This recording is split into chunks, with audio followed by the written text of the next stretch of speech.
วัสดีครับโจ้เอระเบิดสตูดิโอนะครับมือนี่มาพ่อกันอยู่ตลาดบายพาสสกลนครเดี๋ยวไปหาแผงพี่ตุ่นก่อนนะครับเนาะเพิ่นได้อย่างมาแหน่มือนี่เดี๋ยวเราไปเบิ่งกันอยู่ทางพุ่นว่ามีอย่างแหน่โอ้มีหลายอย่างโอ้ขอแวะนะครับขอถ่ายหนะเด้อครับอ๋อ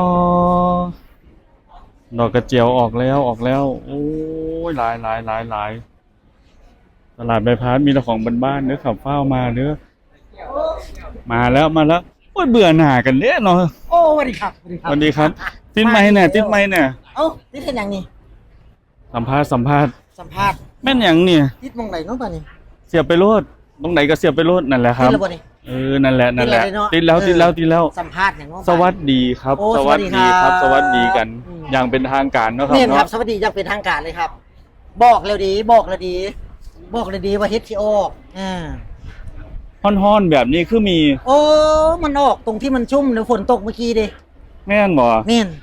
บอกเลยดีว่าเฮ็ดจะออก อีหยังนี่ อันนี้เฮ็ดก่อนน้อย คือหยังเฮ็ดก่อนน้อย คือบางคนก็เอิ้นเฮ็ดน้ำหมาก เฮ็ดน้ำหมาก มันบ่แม่นเด้บ่แม่นเฮ็ดน้ำหมากบางคนก็เรียกเฮ็ดน้ำหมากมันบ่แม่นครับ อันนี้ก็จะเอิ้นเฮ็ดก่อน้อย เฮ็ดก่อนน้อยมันต่างกันจังไดกับเฮ็ดน้ำหมากอธิบายลักษณะอีห คื ยั อง ลักษณะของมันคือเฮ็ดน้ำหมากมันสิบางๆ เบิ่ง นี่ดอกมันแข็งเด้อนี่เด้อพี่น้องเด้อดอกมันแข็ง อันนี้คือกินได้มันบ่พี่ตุ้ม แม่นกินได้ครับนี่กินได้ ดอกมันแข็งแล้วจังไดต่ออั นนี้นี่กินดิบก็ได้เด้ เอ้าแม่นบ่ ถ้าเอาดอกนี่ไปจ้ำเจียว กินดิบนี่ กินดิบก็ได้แต่อยาก อุ้ กิน ยบ่ท้องบ่หยึงท้องบ่ ยืงอยู่ครับ แต่จะกินกระเทินได้ ไปหา แต่ เฮ็ อ ด ยากกิน เนาะ กระเทินในอันนี้นี่ เออ เบื่อถ้ากินเห็ดกระเทินเบื่อ เอ้าแม่นหยังอีก กึ่งสุก แม่นหยังอี กึ่งดิบเบื่อวันนี้แกงให้สุกอย่างเดียว แกงให้สุกอย่างเดียวมันจะแซ่บไปเลย ครับ มันจะออกกรอบๆหวาน ครับ ๆอันนี้มันมีรสของมันออกหอมๆปุ้ยบ่ต้องห่วงดอกแซ่บ มันแข็งแล้วจังไดต่อมันแข็งแล้วเป็นหยังอีก อันนี้บ่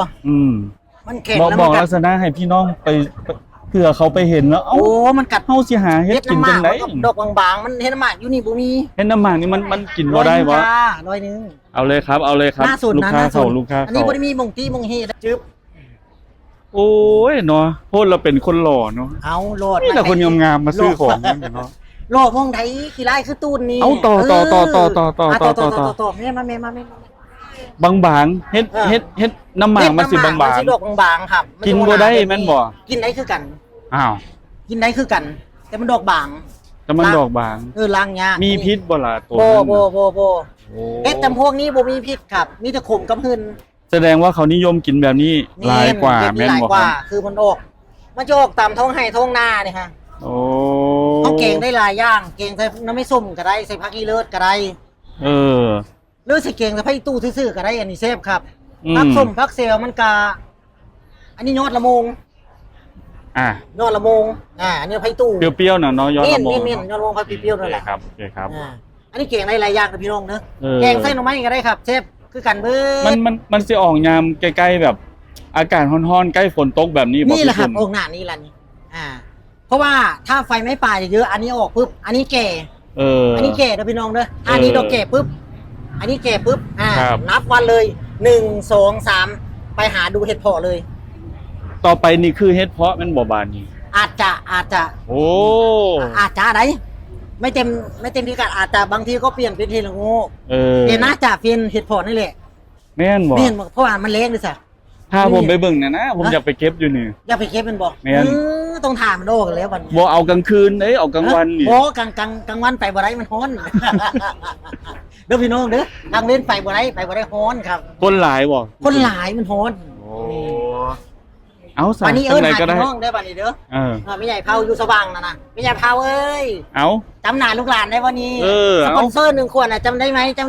เอาเพิ่นก็เบิ่งบ่ เอาเบิ่งตัวเนาะเบิ่งเนาะ โอ้ บ่คนที่ไปเก็บเห็ดด้วยกันน่ะ โอ้ คือสว่างเด่นดินสว่างเด่นดิน ครับ